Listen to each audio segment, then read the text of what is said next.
Hello, hello, hello, hello, hello. So, welcome, guys. Welcome to the second episode of season 2 of TAMS Talks. Big welcome to everybody who has joined us from TAMS. So, if you're in the Zoom call right now, hello, hello, hello. If you're joining us from YouTube, same thing. Hello, hello. Welcome. Thank you for coming. Also, before I start, I want to give a huge thank you to our sponsors. So that is the Healthcare Leadership Academy and the MDU for supporting all of our work because, yeah, it's great. It's great. For those of you who don't know me, my name is Kareem and I am the TAMS Network Director. I'm also a third year medical student at King's College London. So, before we get started with today's talk, I just want to quickly explain the agenda for tonight and give a quick intro about who we are, what we do, and then our incredible speakers will impart some wisdom. So yes, I'll give a quick intro, then we will get into our first ever panel event. So we have not one, not two, not three, but 4 incredible speakers lined up for tonight. It's going to be a really, really good one, and I'm excited. I know you can probably tell I'm excited. So we have a couple questions lined up for them, and then we're going to open the floor to a Q&A from everybody in the Zoom call and everybody on YouTube right now. So to do that, we'll just share a little Slido code, and then you can all send questions in throughout the talk. If you see a question that you like, that you would like to ask, you can just like it. And then, at the end of the talk, we'll go through the most popular questions, and that will be good. That will be that. So, what is TAMS? Who is TAMS?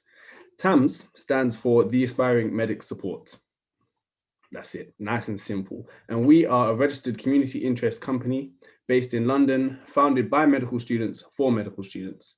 So our mission, again, simple, is to support aspiring and current medical students from a socio-economically disadvantaged background. So we have a bunch of different ways that we aim to do this, and we try to provide students with the necessary tools to support their career aspirations and career progression through mentoring, workshops. We've got online resources such as TAMS Talks. So today, this is one of the ways that we are trying to support our members and the wider medicine community in just being better, to be honest, just being better. So I'll just explain a bit more about TAMS Talks. These talks happen once a month, and they're on various different topics that are trying to bridge the gap, the attainment gap. So we're trying to expose the hidden curriculum through giving people from socio-economically disadvantaged backgrounds. We're trying to give you guys the tools that you don't have otherwise, which can help you navigate your way through medicine, through life, right? So, like I said, as a widening participation company, our work doesn't just end once we get people into medicine. We have to support people once they're in, and that is a big part of what we're doing here. Without further delay, I'm going to introduce the wonderful, wonderful speakers that we've got lined up. I know you've all come here because of the incredible topic name and because you saw all of the wonderful speakers and thought, yeah, this is the one to miss. So obviously today we are talking about how to decide on a specialty.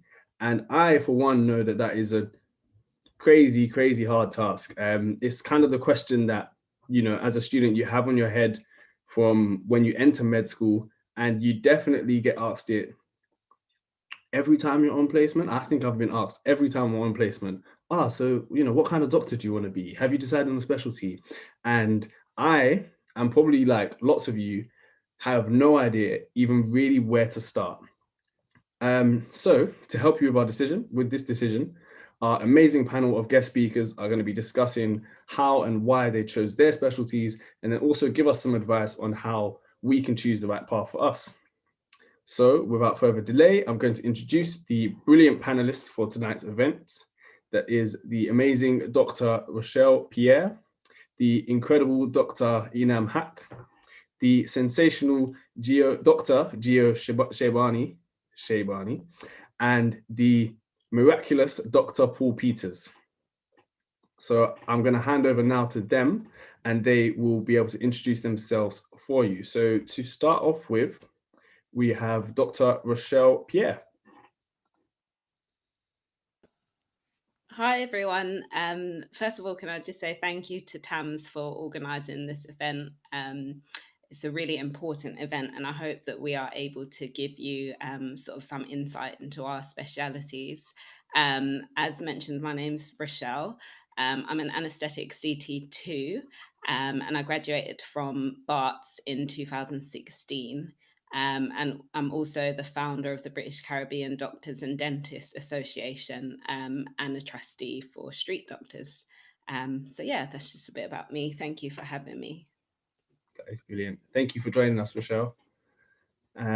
Next, Dr. Inam. Hi, thanks Kareem, Caleb and Pfizer. I've known TAMS for quite a number of years. Is Jacob okay?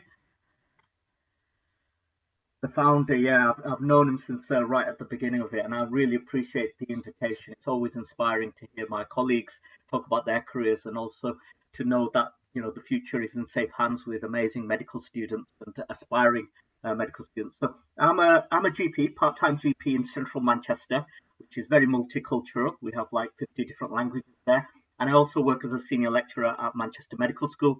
I lead on widening participation and equality, diversity and inclusion.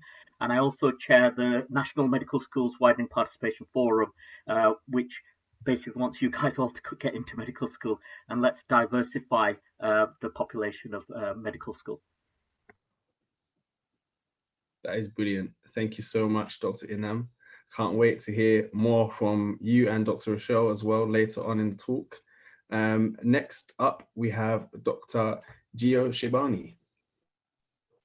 Evening, guys. Firstly, thank you to TAMS for inviting me to this because it's a fantastic initiative. So a little bit about me. So my name's Gio Shebani. I'm a gastroenterology ST4 in the Seven Deanery. I'm actually out of program at the moment doing the Chief Registrar program, which aims to give me leadership and management skills alongside doing some gastroenterology. In terms of outside interests, I'm heavily involved with widening participation, have been since medical school. I went to Birmingham. But yeah, so I've organised summer schools for kids just like you because we need more like you. I've done a master's in medical education as well, so that's sort of one of my biggest interests as well. And I really look forward to having a discussion and hoping to inspire you into choosing your careers. Thank you very, very, very much. And last, but by no means least, Dr. Paul Peters. Thank you. Thank you very much for having me today, TAMS. My name is Dr. Paul Peters. I am a core surgical trainee up in Manchester, and I'm glad to be here to share with you guys my experience. My background is I was doing a PG cert in medical education last year, and I'm very much heavily involved in education as well. I do like what you guys are doing for the widening participation groups, and I'm quite interested, and I'd love to share my experience with you guys and give you some of the tips and the nuances that I've experienced in life as well.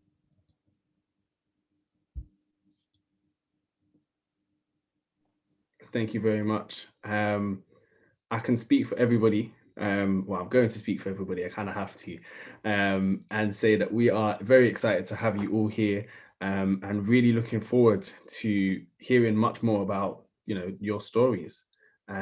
So, first question of the day, and we are going to go with Dr. Rochelle first, is how did you decide on your specialty? So while Dr. Rochelle was answering, everybody else can just have a little think. But yes, how did you decide?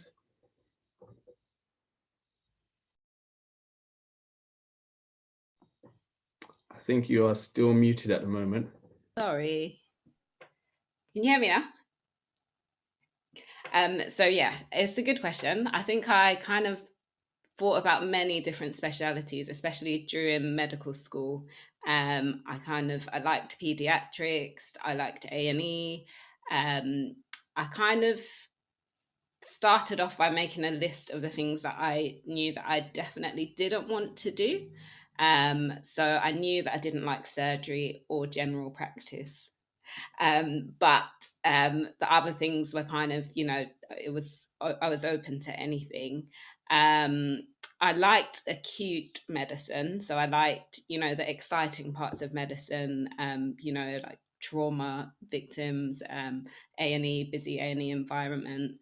But I did like a medical school rotation in A&E, and I found it very heavy. Seemed like a lot of work, a lot of unsociable hours, and I kind of wanted to sort of balance life and work. So in final year of medical school, we had a placement in sort of anesthetics and intensive care. And throughout medical school, it was kind of, you never really experienced anesthesia. It was always sort of during, the surgery block, you'd see the anaesthetist at the end of the table who looked like they were pretty much doing nothing. And it looked very boring. So I generally had no interest in it throughout medical school until my final year placement. And then after that, I decided that I would try to get a foundation placement in either anesthetics or intensive care, just so that I could feel it out and see if I actually really enjoyed it. And I did 4 months of intensive care and I really, really loved it. It was all very new, but I think it kind of allows sort of that balance of, emergency side of medicine, but also you get some downtime when you're in theatres. So you have to attend all of the medical emergencies, cardiac arrest, trauma calls. So you get your fair share of excitement. But then, as I say, you get to rest a little bit as long as the patient's stable. And I think it's kind of work-life balance as well, especially as from looking at the consultant, it seems that most work probably a few days a week and then do other things on the side. And because I'm running the British Caribbean Doctors and Dentists Association at the moment, it kind of fits in with that. So yeah, I think just the advice I'd give is to just get some experience in any specialty that you're thinking about. Try to do electives or like student selected components in anything you're interested in, and just talk to the people that are working, especially the juniors in the speciality, to get a better idea. Yeah.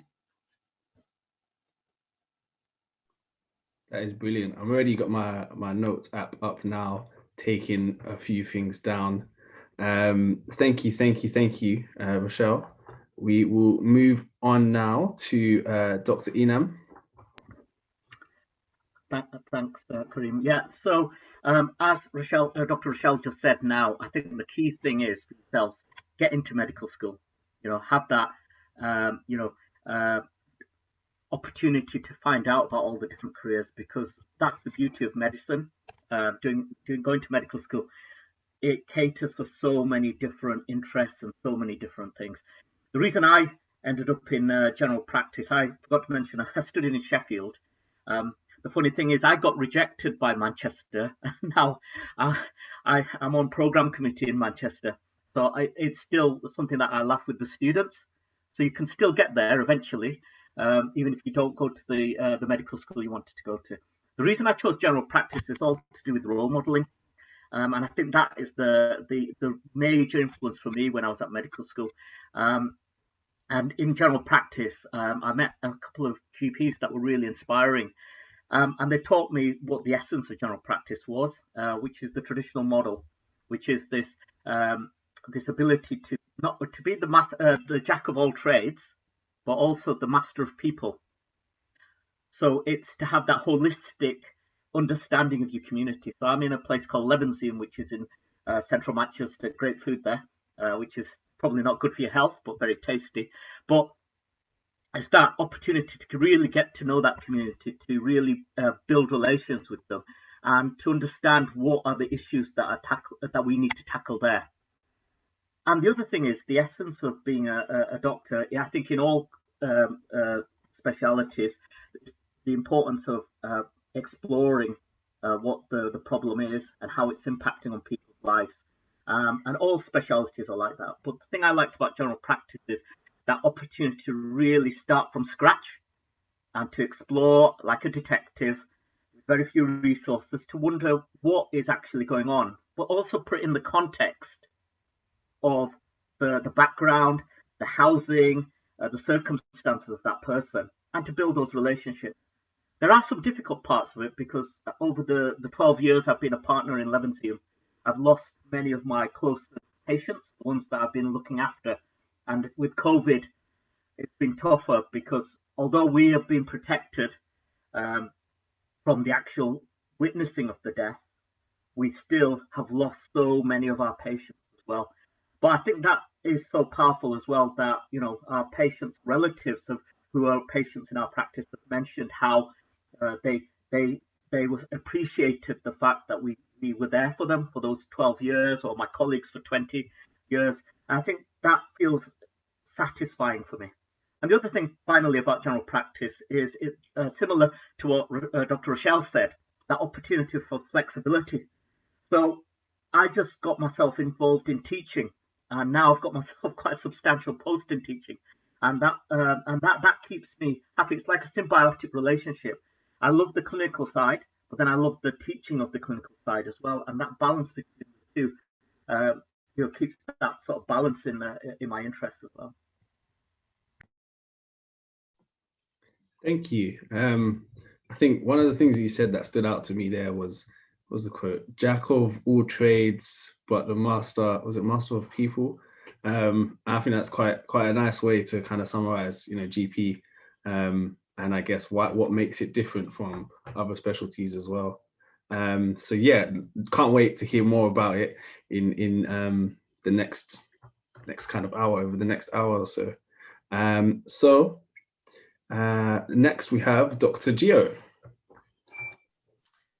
So I do gastro. So as a gastroenterologist or as a trainee, you're also doing general medicine. So you have to dual train in both specialities. I, like some of you, come from a widening participation background myself, and all through medical school and even in my foundation years, which are 2 years after you graduate, I was put off by quite a few people for a few reasons. So there aren't many women, first of all, in gastroenterology, although that is changing. Certainly 10 years ago, that was the case. I'm the only Black trainee in my region to be doing gastro at the moment. So obviously you feel a bit brave doing that. But also gastro is a very expensive speciality. So a lot of the procedures you have to learn, you have to do a lot of courses, which are about £1,000 each. And yes, you do get the money back, but you have to think how you're going to actually, you know, bring that up front. Having said all of that, I did a gastro rotation actually as an F1, so I didn't actually know what I wanted to do during medical school, and that's absolutely fine. I remember in my personal statement saying I wanted to be a neurosurgeon. I'm obviously not a neurosurgeon, so it's okay to change your mind. And actually, I hadn't done much gastro. I did it in my first job, and I absolutely loved it. I loved the sick patients. I loved how busy it was. And most of all for gastro is with the endoscopy, you can immediately make someone feel better just by what you do. I was torn between gastro and surgery, but I was basically told by someone I wouldn't be a good surgeon, which sadly put me off. So learning point, don't let anyone tell you you can't do something, because you'll make it if you're determined. And I really regret pushing that aside, because as I've gotten older, I've realized actually I could see myself as an upper GI surgeon, but it's too late now.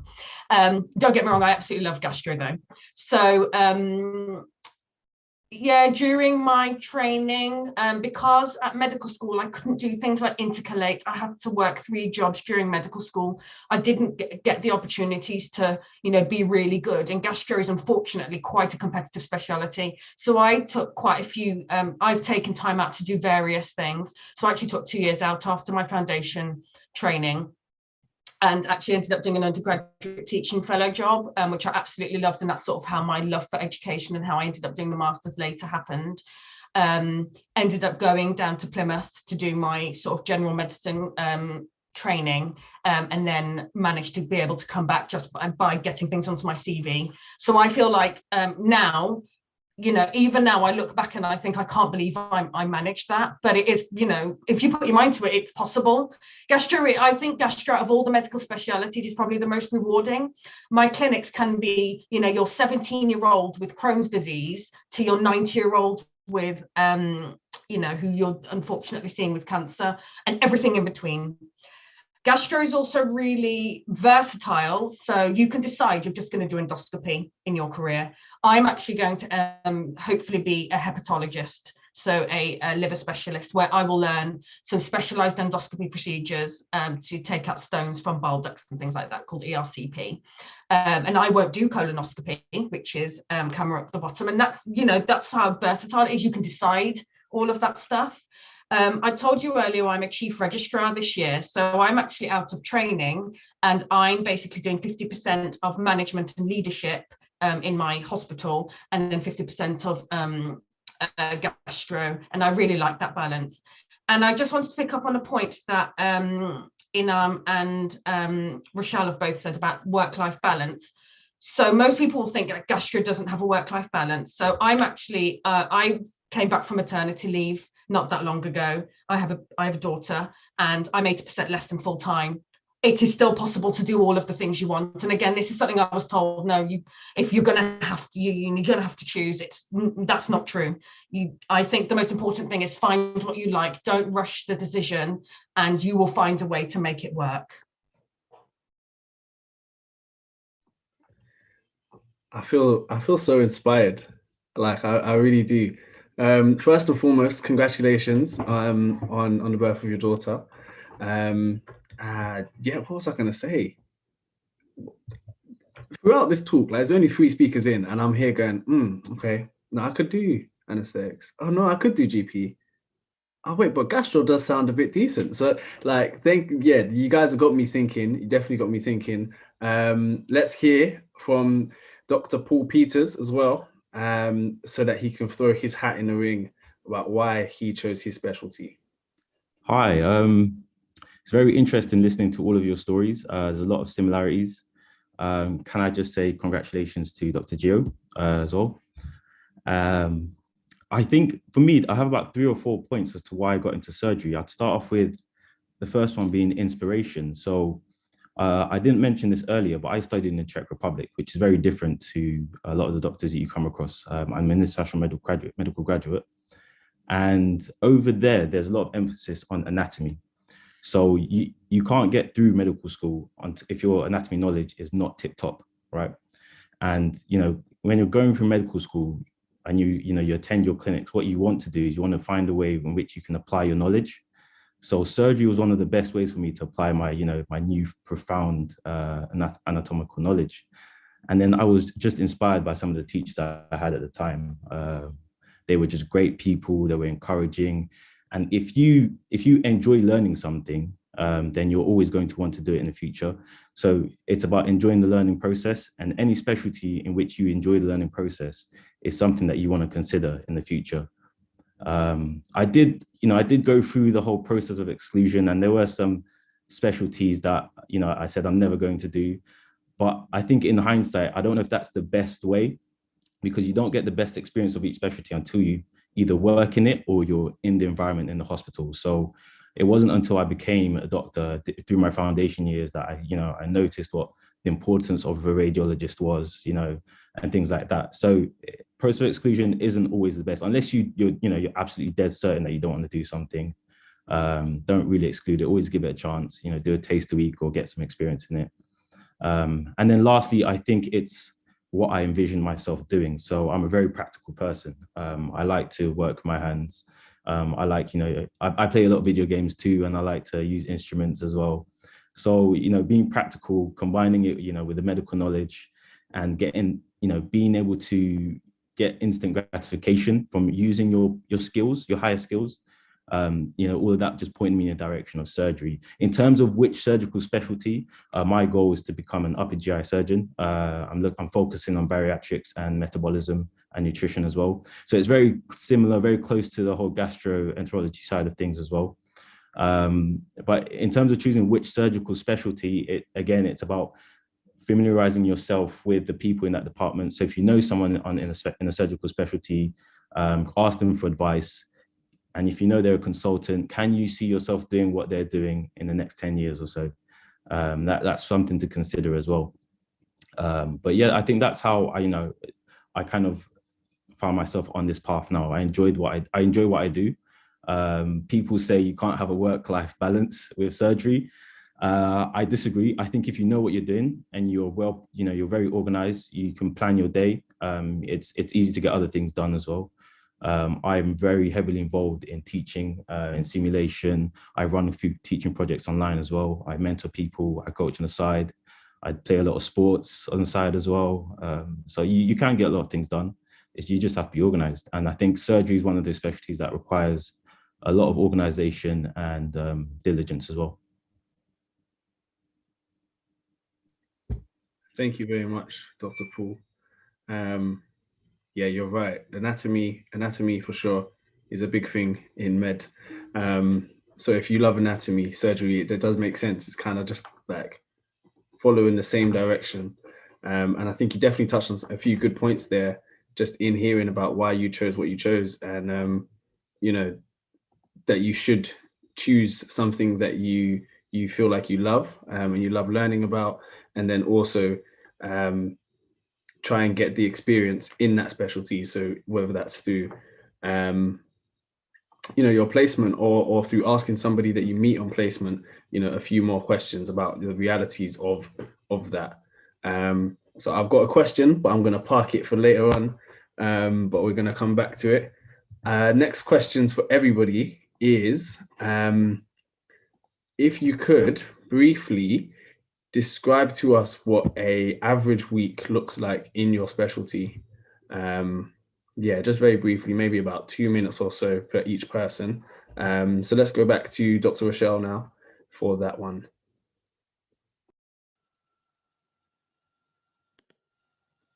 Sorry, I'm struggling with this unmute thing. So I am an ACCS trainee, which stands for Acute Care Common STEM, and I'm anaesthetic exit. So with that training program, you do 6 months of A&E, 6 months of acute medicine, 6 months of intensive care, and then 6 months of anaesthetics. 18 months of anaesthetics.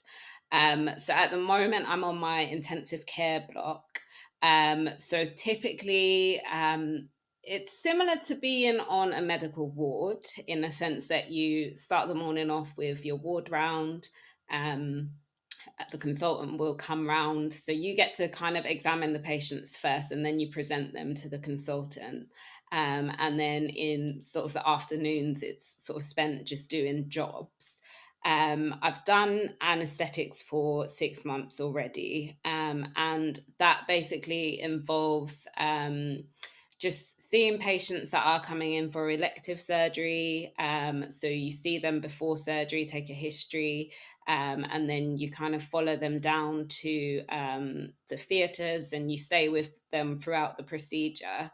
And then you also have the emergency bleep, which involves going to referrals on the ward, going to, as I said, cardiac arrest calls, going to trauma calls, basically any sort of real emergency that happens in the hospital, then the anaesthetist is present. And you will intubate patients, a lot of cannulas on the wards when people can't get cannulas in. It's quite a nice feeling actually when loads of people have tried and no one can do it, and then you come along with your little ultrasound machine and just get it in. So yeah, it's quite a nice skill to have. And yeah, it is a very hands-on speciality. Lots and lots of different procedures, and everything is pretty new. So I feel like I'm still constantly learning. But yeah, I think hopefully that gives you a bit of an overview about the speciality. No, definitely does. Definitely does. I haven't had a period of learning, like shadowing an anesthesia. Why do I not know how to say the word? Anaesthetist. Anaesthetist. See, this is how you know I haven't done it yet. I don't even know how to describe you. I'm so sorry. Yeah, so that is very interesting for me to kind of hear about what it is that you do, and like the ins and outs. So thank you very much. Dr. Inam? Yep, thanks, Kareem. Yeah, so ever since this COVID-19 pandemic has come along, general practice has completely changed. So the traditional way of surgery appointments and things has gone out of the window. We are trying to get back to normality, but it's all to do with risks and things. So at the moment, a lot of our work is on telephone triage and video consultations. So we're not stopping people coming in, but we're checking: do we need to physically examine? Do we need to do blood tests? Do we need to do blood pressures? I think one of the misconceptions is general practice is closed. It's far from closed. The workload has increased. I think one of the common misconceptions is general practice is quite easy to do and it's quite a cushy life. It was a few years back. When I've been a GP now for 15 years. But when I was a medical student, I did hear stories of they're going to the golf course in the middle of the day, and it sounded quite a cushy number where you could go home, have your lunch, watch a bit of Home and Away or Neighbours, whichever tickles fancy, and then come back and do some more work. But that world has gone now because of the added pressures, and that's not negating from the carers. I think just the NHS is a very busy place. So the way I divide it up is we have the patient contact time, which is the triage and the patients that you bring in with urgent problems and things. We've been using all these IT services now, the video consultations, photographs as well. But then a large bulk of our work is also the administrative side. So looking at the letters to coordinate care of the patient, look at investigations that we've arranged and decide on further management. And then the other side of it is actually as a partner, you have to do a lot of work extra as well. So I'm the mental health lead for the practice and also the inclusion health lead for the practice. And in Manchester, these are big areas. So I have to work strategically to see how my population of 8,000 patients, those with severe mental illness and those with that are from ethnic minorities and from groups that have been marginalized, how we can improve the health of those communities. And then each of us have different roles as well, where we have to go to different meetings and update ourselves. I'm a GP trainer as well, so I have to run tutorials, supervise my trainee, and also go to monthly meetings, where we check ourselves, we sort of quality assure ourselves as well. So I've been a bit of fraud here today because I've become more and more interested in medical education. When I first started, I was doing 4 days a week, and over the years, the running joke in my family is you're hardly doing anything.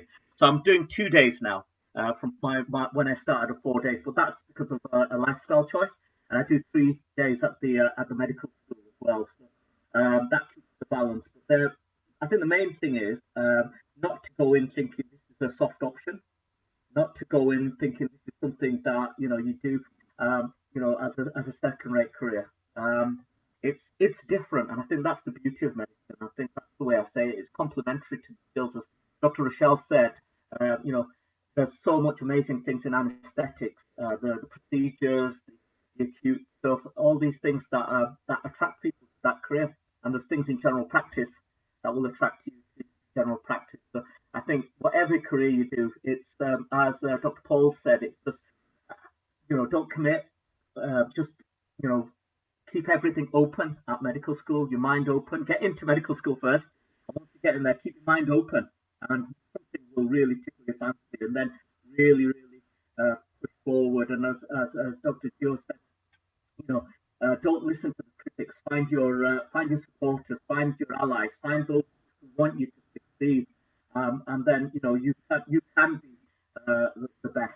As Dr. Gio's doing there, she's like the role model, the one that is breaking down the barriers there, and that's inspiring to see from our speakers today, that they are pushing on and doing things that no one else is doing in that area. Thank you. Yeah, that was going to be one of my questions.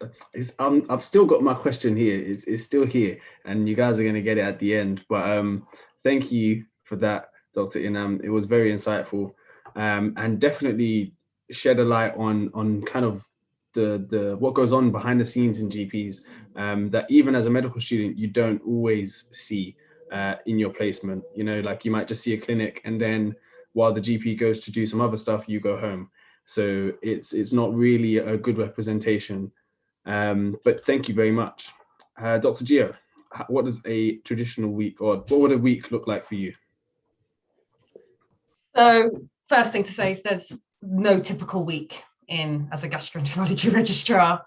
So I'm going to talk a bit about what my gastro day would look like and what my general medicine day would look like, because they're quite different. So generally, with gastro, you have some days where you do the ward round, either as you might be leading the ward round as a registrar with your juniors, with you giving them jobs, seeing all the patients, or you go with the consultant and sort of do the same thing.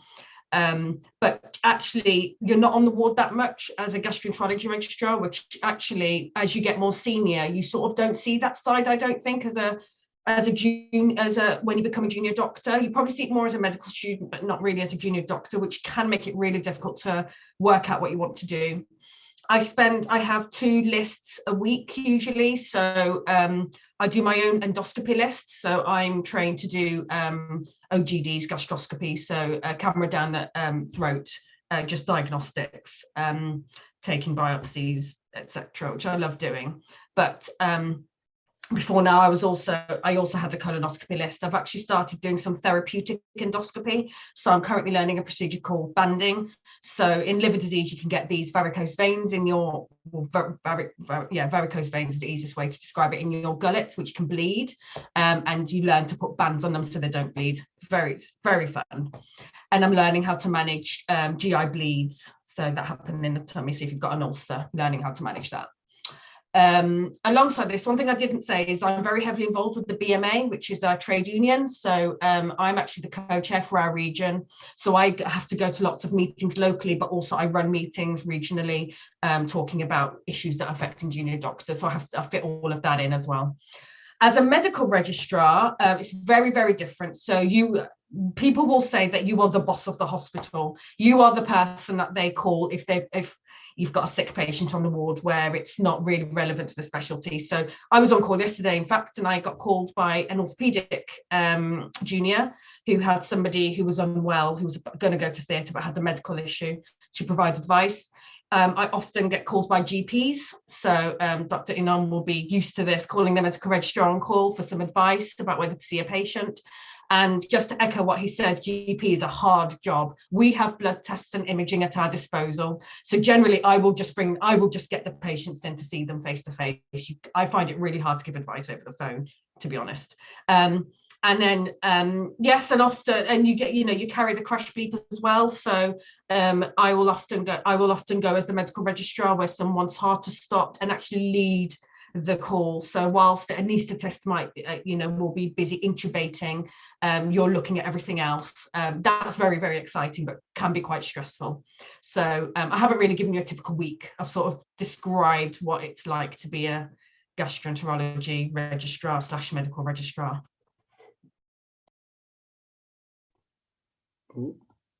Thank you. Even though it wasn't like a typical week, it was still very informative about, the bits and bobs that happen.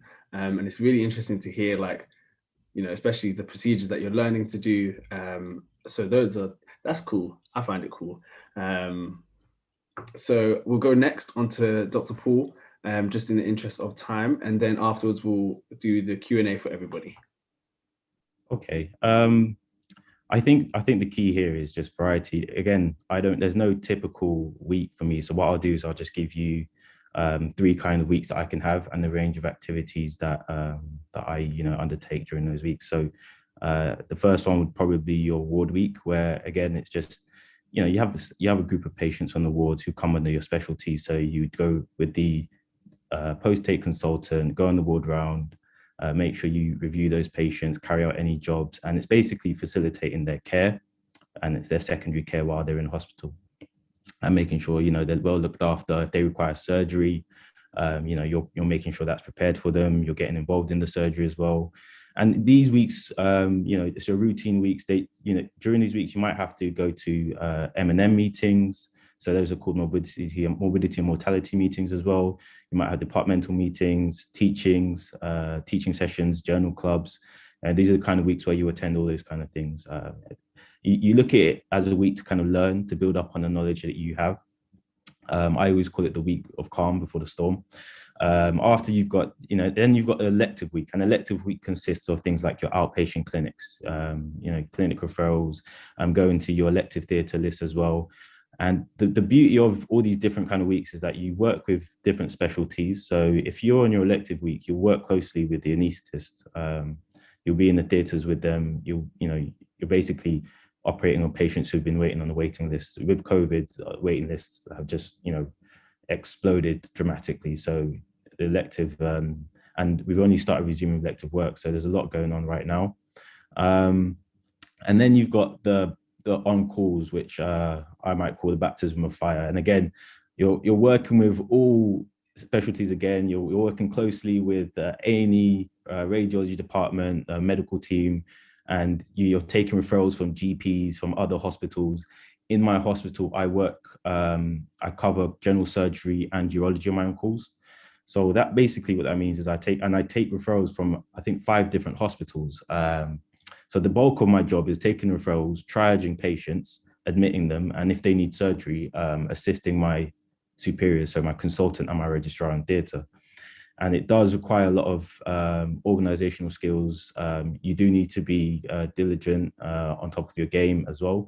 But it's probably the best part of the job because you enjoy it the most. It's all problem solving, and that's what medicine is. It's looking at people with problems, finding out what's wrong with them, how you can influence and improve their clinical health. And, as long as you can apply your knowledge safely, you're going to enjoy your job. So those are the variety of activities that I do as a general surgery trainee.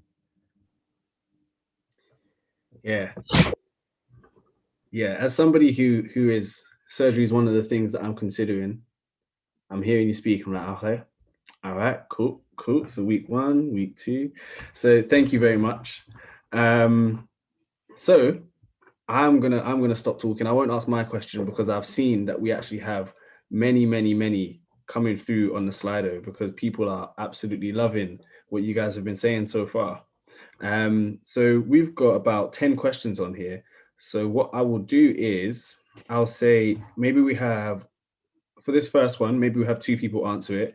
And then after that, we'll have 1 person per question, unless you can keep it really brief and you just, you can summarize it in like 1 sentence or so to add extra to what somebody else has said. So for this one, the question is, every specialty has its advantages and disadvantages. So how do we manage these to decide on a specialty?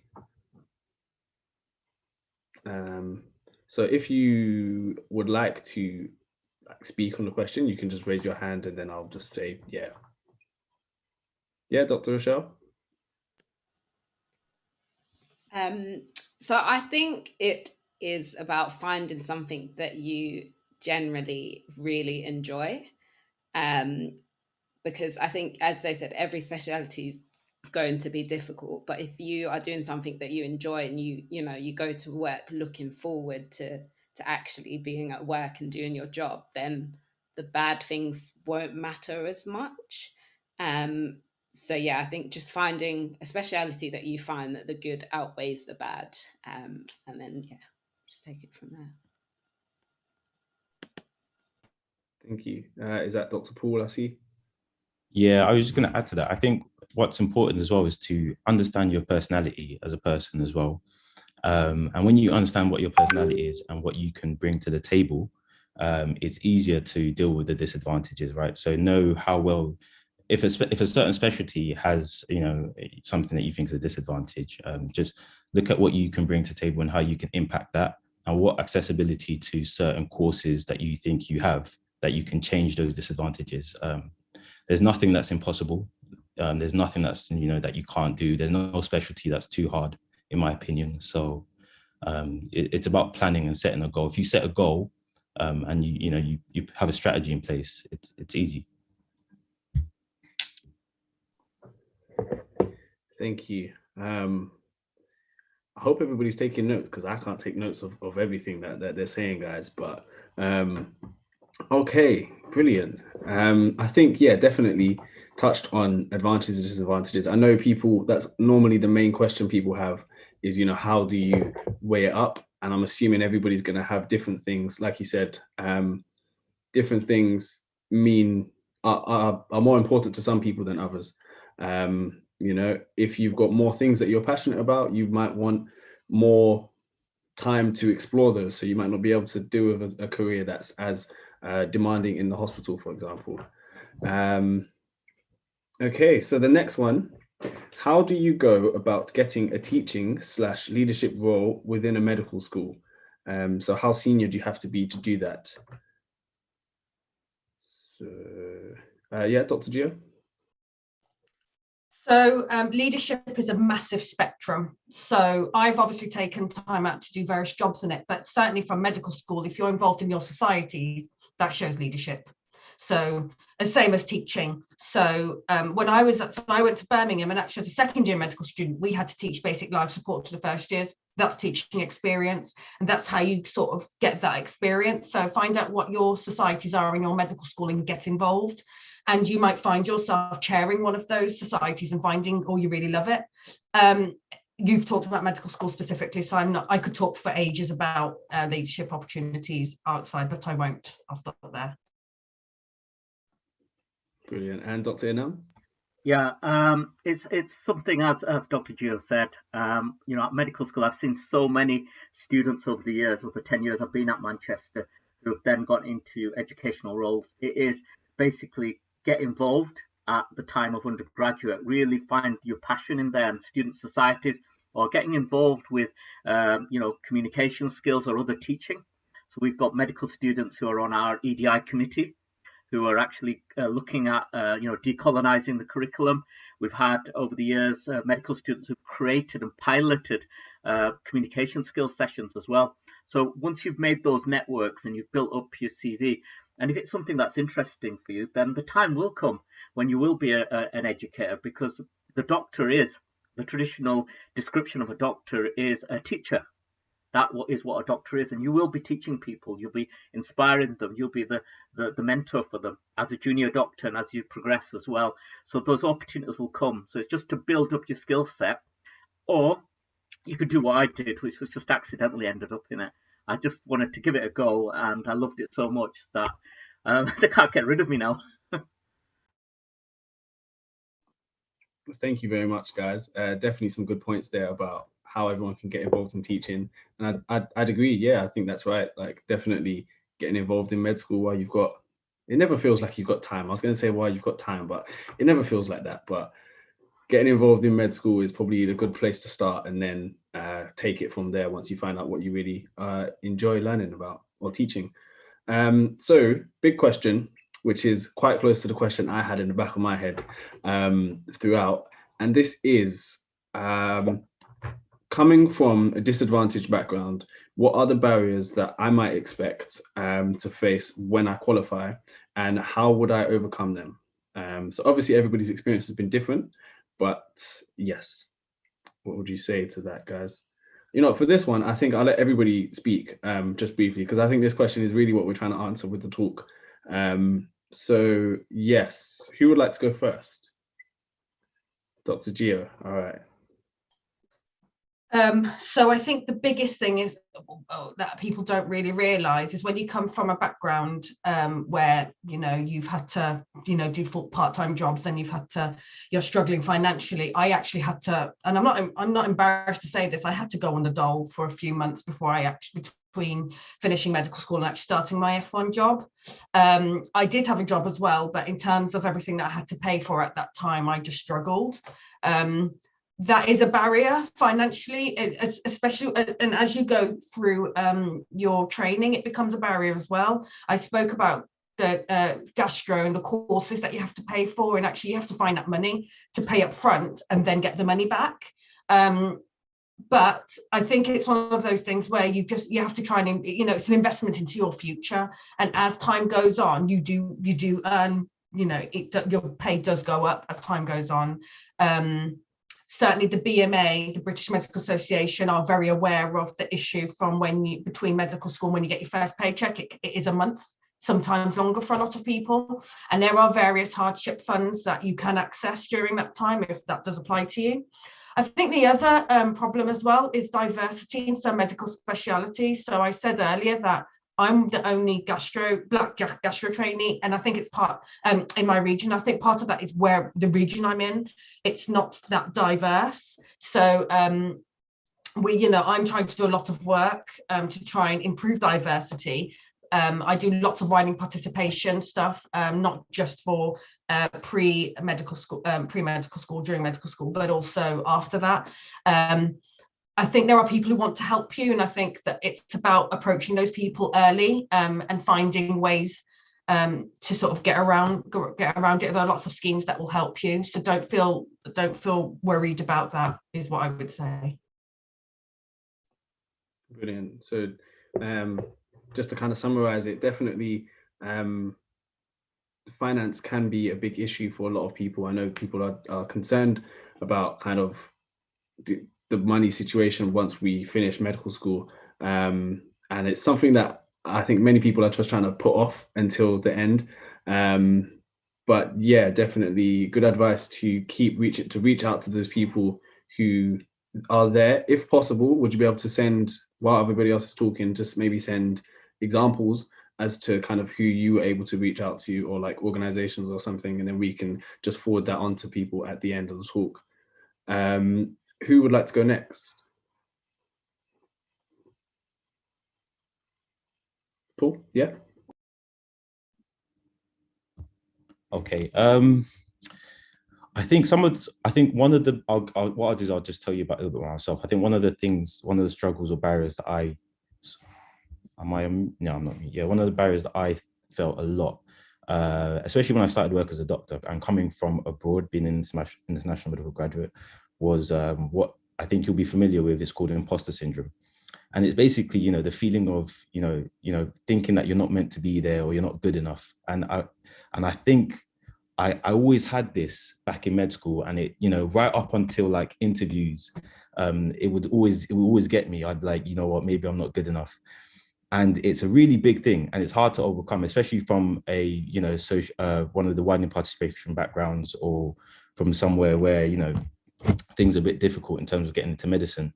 And when it comes to overcoming it, it's a long process. First of all, one of my biggest recommendations would be to get a mentor, right?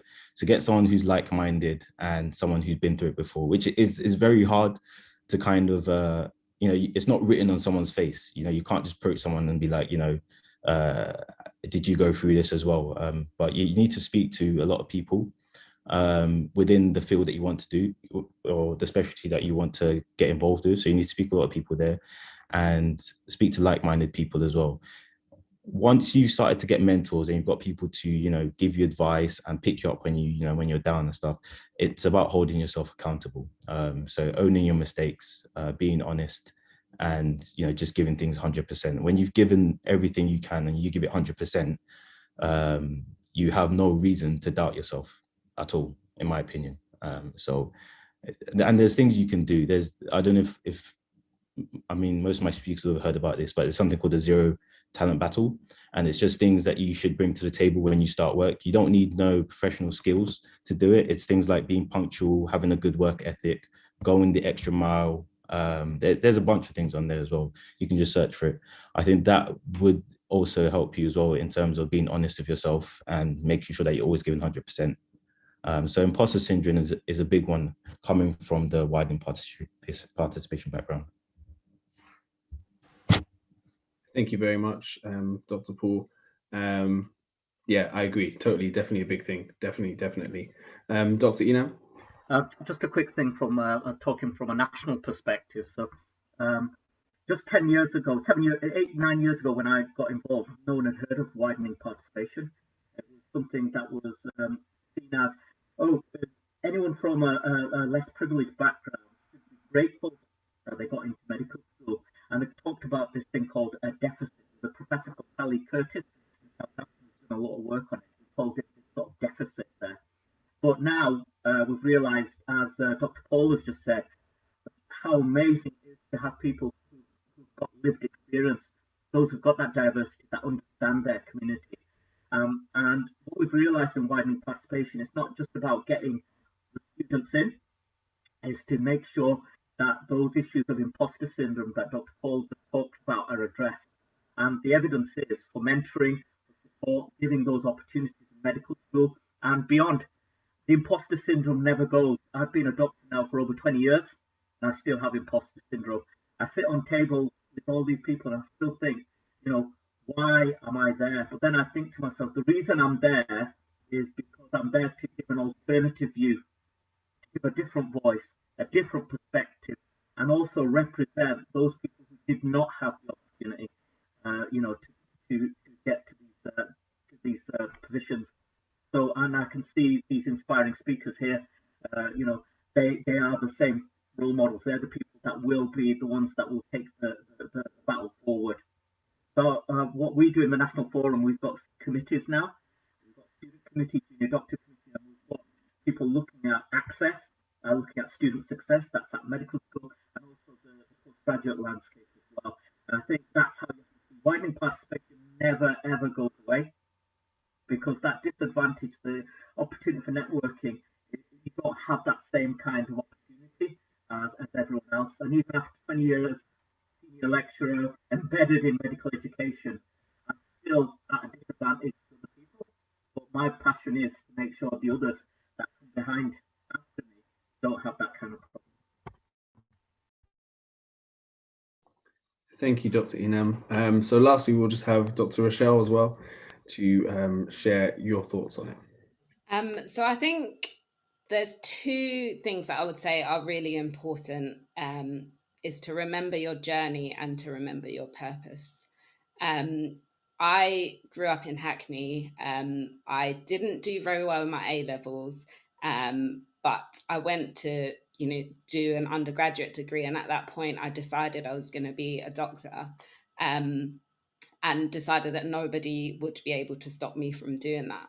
And every time I have a difficult day or things are not going my way, I always think, why did I start this, and how hard have I worked to get here? And I think it's also important to have a support network, as others have mentioned, people of like-minded individuals. And that's one of the reasons why I created the British Caribbean Doctors and Dentists Association, is because I didn't see very many Caribbean doctors around who I could rely on for support. So now we've created this network and we're able to, just have general chats with each other about things that we're experiencing. And that kind of helps us to get through. And also as Gio said, I'm the only Black trainee within my region. And yes, it is difficult. Some days I walk in and I'm like, I can't relate to anybody here. I feel like I'm not supposed to be here, the same, imposter syndrome. But it always comes back to me remembering my purpose and my journey. So, yeah. Thank you. Yeah, Dr. Rochelle, I guess what you said definitely speaks out to me as a man of Caribbean heritage. I feel the same way. I definitely noticed it within medical school. Yeah, even within secondary school to an extent. But yeah, so thank you, everybody. Definitely some really good advice there about like practical things that we could do, kind of tackling imposter syndrome and things, the different ways to kind of frame your mindset so that when you are faced with feeling like, you don't belong or you don't fit in, it's not always a bad thing. And sometimes you can use that to your advantage to kind of come with a different viewpoint, different way of thinking about things, because that is exactly what medicine needs. It needs the diversity. It needs people bringing new ideas, different ideas. So yeah, just trying to believe in yourself when you feel like your back is, really against the wall and stuff. I think that is all we're going to have time for today in terms of the live stream. But we will have a few questions afterwards in the Zoom chat, just a little quick talk between us. So I want to say thank you again to every single one of you guys. You guys have been absolutely amazing. I'm sorry to all of those people on YouTube. We didn't get through all the questions. There was just too much. It was just too much. But hopefully we'll have another talk and we can start to address some of the stuff that you guys, sent in to us. If you want to see more of our work, we have more videos on the YouTube channel, and you can follow us on TAMS on Instagram. All of our socials are there on the side. So follow us on Instagram, follow us on Twitter, LinkedIn, and watch the rest of the videos on YouTube, because we've got many more amazing videos just like this one. So thank you very much. And yes, one last thing before we go. Please fill in the feedback form to let us know how you found today, and let us know what we can do to improve it and make it even better than this incredible talk. Thank you very much, and